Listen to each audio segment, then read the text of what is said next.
This is Amud Yomi Gemara Shabbos Daf. Hey Amud Beis, we pick it up on the bottom of Hey Amud Aleph Amar Rav Abba Amar Rav Oven, Amar Rav Yochanan. On the third wide line on the bottom of the Amud teaches a Ravin in the name of Rav Yochanan. Hechnis Yadai L'Teichater Chaverik.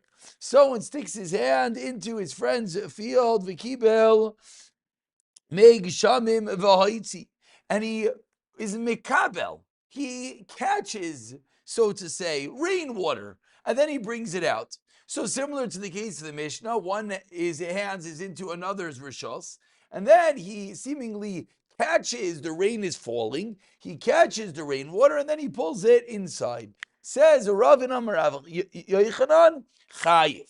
Asks the Gemara, Maskler Rav Zeira, Maliyatinu Chaveira, Maliyatinu Shamayim. What's the difference if his friend puts it into his hand? What's the difference if God, Shamayim, puts it into his hands? Ihu loy avid akira. He did not lift up the item. What do we say the din in the Mishnah was? If the Baal Bayis sticks his hand outside, and then the Ani comes and puts his thing into the Baal Bayis' hand, and then the Baal Bayis pulls it in, what do we say?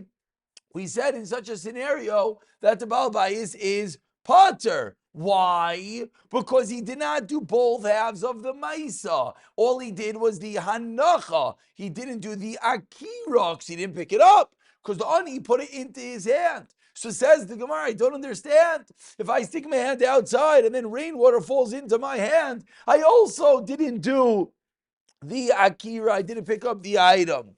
Answers the Gemara, Loite Makibel, don't say that he was Mekabel, that he caught the rainwater. Ella Kolat, he collected the rainwater, which means at some level, Rashi explains, one hand's like this, and as the rainwater is coming, I'm sort of directing the rainwater into my hand, and therefore we think that's a form of Akira. Says the Gemara, 1 second, our good old Kashi from yesterday, you have to pick up something from an area which is 4 tefachim, and it's not any area, it's in the air. So I asked the Gemara, how does it work? The case is where the water is falling down a wall, so running down the wall, and I stick my hand out, and that's where I pick up the water from. Says the Gemara, something doesn't. If I have a wall over here. Yeah, a good old-fashioned art school wall. And then the rainwater is running down. I stick my hand underneath. The rainwater is not resting on the wall. Says the Gemara, as Rava said, as we'll see in a moment, we're dealing with a leaning wall. So the rainwater is running down a leaning wall. Rava in a second is going to teach us that it's called resting on such a wall. So too in our case. Says the Gemara, where did Rava say his din? Aha ditanan, that which we learned in a Mishnah. And with that, we turn over to today's Amid. Hey, Amid base. What is the case? Says Raya Yakaire Bas Sefer. So in his reading a Sefer, now important to note, top Rashi of the Amid teaches us what is a Sefer. A Sefer in the Zman of Chazal was a scroll. It was a scroll similar to our Megillahs. So I'm reading this scroll, and the other side of the scroll rolls off my hands into the Rishus Harabim that is underneath me. So I'm sitting on a threshold, I'm sitting in Rishus Yachid, and the Sefer rolls out of my hands into Rishus Harabim. What's the halacha? Teaches the Braisa, you're allowed to pull it back to yourself, roll it back to yourself.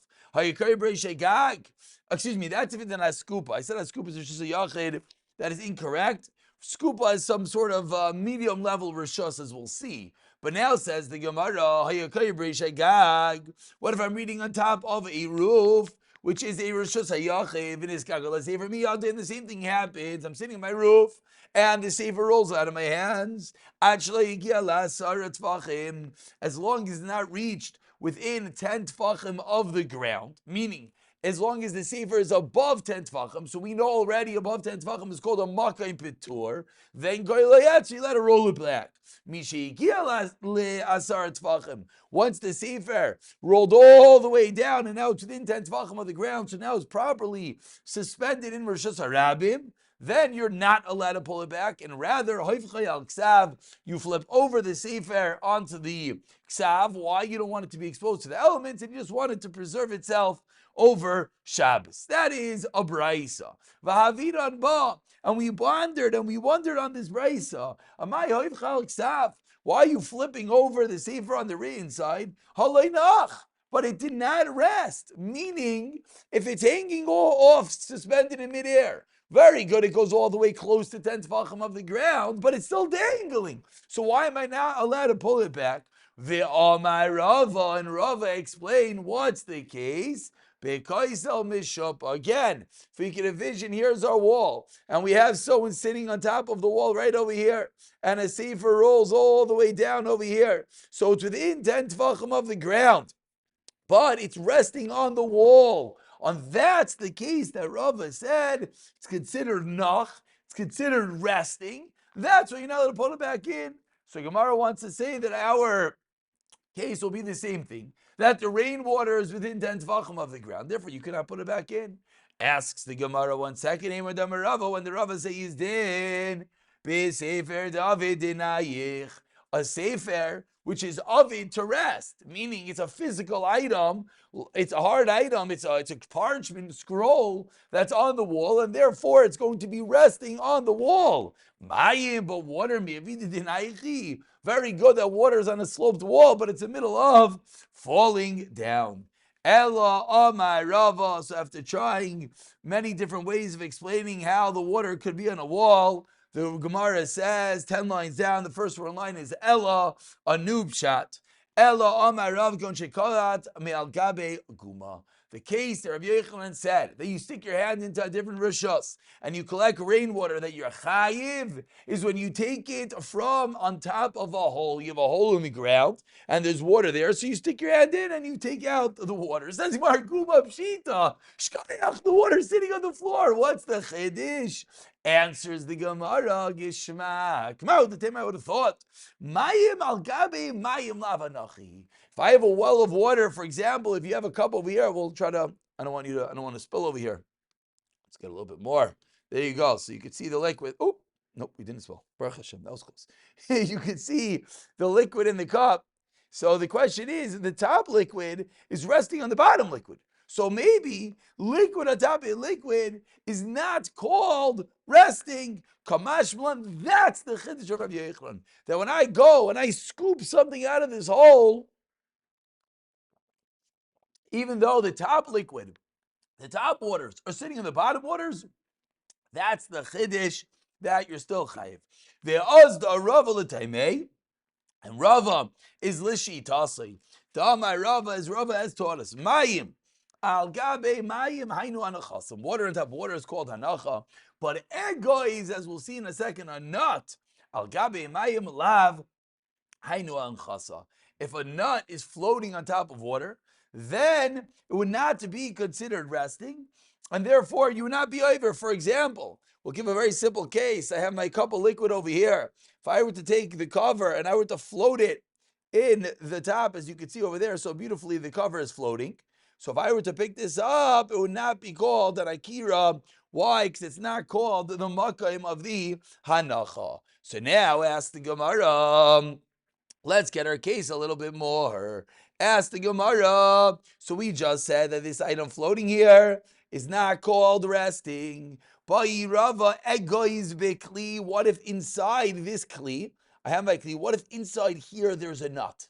So egoiz bikli, ukli saf al gabe mayim. So I have a nut inside a kli, and then the kli, here's my kli, right? So if inside here there was a nut, so the nut is resting in the kli, but the kli is floating on the water, which we just said is not called resting. Basar ego is do we go that the nut lemaisa is resting? And if I pick up the nut, I'm chayiv. V'hanayich, it's resting. I'll do basar kli as din v'aloynayich.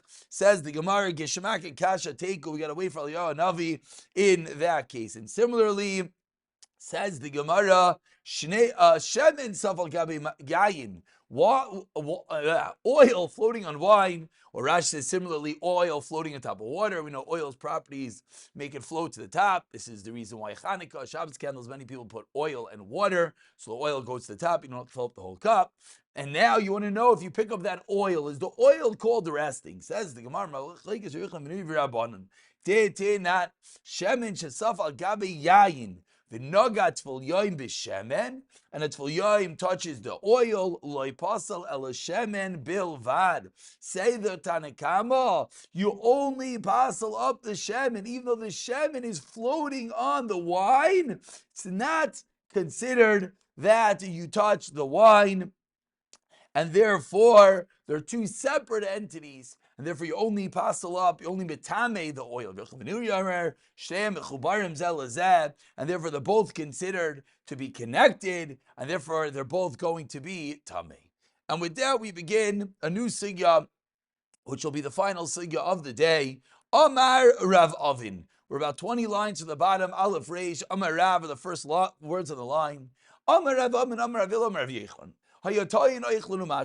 Someone was holding food and drink, which he picked up in a Rosh Hashanah, and he's going to carry it from one part of the Rosh Hashanah to another. And then all day he's walking inside and outside. So he's holding a package, walking in and walking out and walking in and walking out. Continuous walking, says the Gemara, is not called a hanacha. And therefore, you're not chayiv until you pause for a moment and then continue walking. Amar Abaye, what does it mean to pause? It means you pause to rest, and not that you pause merely to adjust what you're holding. If I'm holding something on my shoulder and I stop because it's falling off my shoulder, says Abaye, that's not called resting. But if you stop to rest, to take a deep breath, then it is. Says the Gemara Mimai, from where do we know this? Midamer Mar. Rabba taught a person carrying something Dalet Amos is just a rabbi. If he stopped in the middle of Dalet Amos and continued walking, Amad Lafosh Potter. To rest, he's going to be Potter. Why? Because he stopped. And therefore, it's not considered that he went Dalet Amos, because within the Dalet Amos, he paused to rest. Like we just saw, Likatef, adjust the load, then Chayiv. Again, it's a little bit counterintuitive. Again, Likatef is not called stopping. Stopping to adjust your load is not called stopping. So in the first case, Ravin Amar Rav Eloi Amar Rav Yochanan, then it's not going to create a chiyuv, because then it's called continuous walking.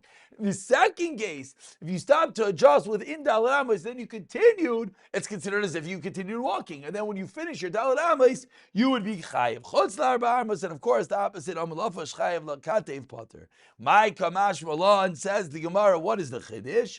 Shelo yisakir mishar rishon lekach. That why did he pick it up? He picked it up stam, because he was planning on moving it within the area, and only afterwards he walked outside. Only afterwards he changed rishos. His original mindset was not to do this. Ask the Gemara, that's your chiddush.